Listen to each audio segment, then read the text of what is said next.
Hi all, welcome back to my channel கேத்து சமையல். இன்றைக்கி இந்த வீடியோவில் நல்லா யம்மியான டேஸ்டான அவல் கேசரி எப்படி பண்ணுறதுன்னு பார்க்க போகிறோம். இது பண்ணுறது ரொம்பவே ஈஸி. ஸோ வீடியோக்குள்ளே போகிறதுக்கு முன்னாடி என்னோடய சேனலை ஃபர்ஸ்ட் டைமாக பார்க்குறீங்கன்னா மறக்காமல் சப்ஸ்கிரைப் பட்டனையும் பக்கத்தில் இருக்க பெல் ஐக்கானையும் கிளிக் பண்ணிக்கோங்க. வாங்க வீடியோக்குள்ளே போகலாம். ஸோ ஃபர்ஸ்ட் அதுக்கு ஒரு பேனில் 1 கப் அளவுக்கு அவுள் சேர்த்துக்கலாம். அவுள் திக்க அவுளும் எடுத்துக்கலாம், இல்லைனா தின்னான அவுளும் எடுத்துக்கலாம். நான் தின்னான அவுள் பார்த்திங்கன்னா 1 கப் அளவுக்கு சேர்த்துட்டு நல்லா இதை வறுத்துக்க போகிறோம். கலர் நல்லா ப்ரௌன் கலரில் சேஞ்ச் ஆகணுன்றது கிடையாது, நல்லா ஒரு கிறிஸ்பினஸ் வந்தாலே போதும்.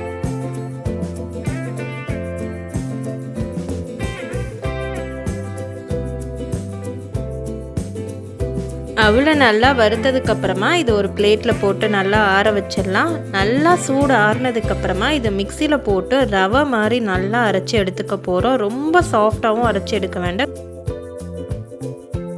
நல்லா ரவை மாதிரி அரைச்சதுக்கப்புறமா ஒரு பேனில் ஆல்ரெடியாக பட்டர் சேர்த்து வச்சுருக்கேன். அது கூடவே 2 டேபிள் ஸ்பூன் அளவுக்கு நெய் சேர்த்துட்டு கூடவே பொடியாக கட் பண்ணி வச்சுருக்க கேஷ்யூ சேர்த்து வறுத்துக்க போகிறோம். பட்டர் ஆப்ஷனல் தான், நீங்கள் நெய்யை கூட சேர்த்துக்கலாம்.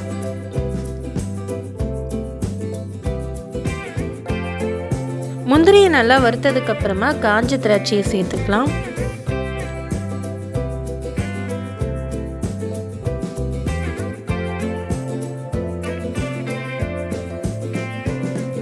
முந்திரி திராட்சை ரெண்டுமே நல்லா வறுத்ததுக்கப்புறமா இதை தனியாக ஒரு பிளேட்டில் எடுத்து வச்சிடலாம்.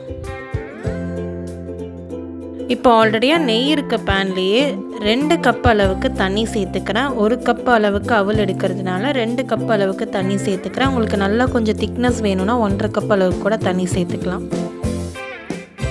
இந்த தண்ணியிலேயே கலர் அண்ட் டேஸ்ட்டுக்காக குங்குமப்பூ சேர்த்துக்கிறேன்.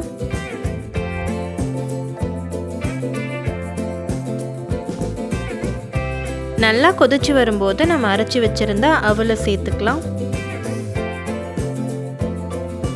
அவல் சேர்த்ததுக்கப்புறமா நல்லா மிக்ஸ் பண்ணிக்க போகிறோம். சின்ன சின்ன பால்ஸ் எதுவும் இல்லாத மாதிரி நல்லா மிக்ஸ் பண்ணிகிட்டே இருங்க. இல்லை இது நல்லா கொதிக்கட்டும். அதுக்குள்ளே ஒரு கிளாஸில் பார்த்தீங்கன்னா 1/4 டீஸ்பூன் அளவுக்கு மஞ்சள் தூள் சேர்த்துருக்கேன். அதில் தண்ணி சேர்த்துட்டு நல்லா இதை மிக்ஸ் பண்ணிவிட்டு நம்ம ஆல்ரெடியாக கொதிச்சிட்டு இருக்க அந்த அவல்லையே நம்ம சேர்த்துட்டு நல்லா மிக்ஸ் பண்ணி விட போகிறோம். இதில் டர்மரிக் ஸ்மெல் சுத்தமாகவே வராது, பட் கலர் நமக்கு அவ்வளோ சூப்பராக இருக்கும். நல்லா எல்லோயிஷான கலர் நமக்கு கிடைக்கும். இதோட கலர் இப்போ லைட்டாக இருக்கும், பட் இதில் நம்ம சுகர் சேர்த்ததுக்கப்புறம் நல்ல ஒரு கலர் கிடைக்கும். இது போல் நல்லா கொதித்து வரும்போது நம்ம இதில் 1/2 கப் அளவுக்கு சர்க்கரை சேர்த்துக்க போகிறோம். சர்க்கரையை இந்த அவல் வெந்ததுக்கப்புறமா தான் சேர்க்கணும். சர்க்கரை சேர்த்ததுக்கப்புறமா இதை நல்லா மிக்ஸ் பண்ணிக்கலாம்.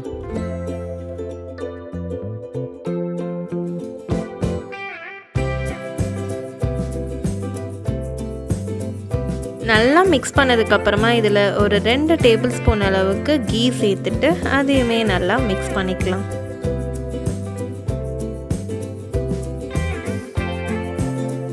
நல்லா கொதிச்சு வரும்போது நம்ம ஆல்ரெடியாக வறுத்து வச்சுருந்த நட்ஸ் எல்லாத்தையும் சேர்த்துக்கலாம்.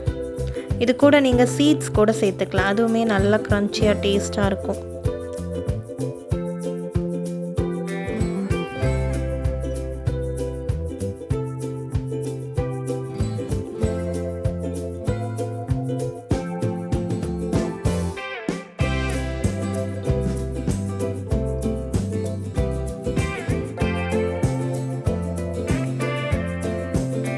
இது நல்லா கொதிச்சு நெய்யெல்லாம் நல்லா திரண்டு வரும்போது ஸ்டவ்வை ஆஃப் பண்ணிடலாம்.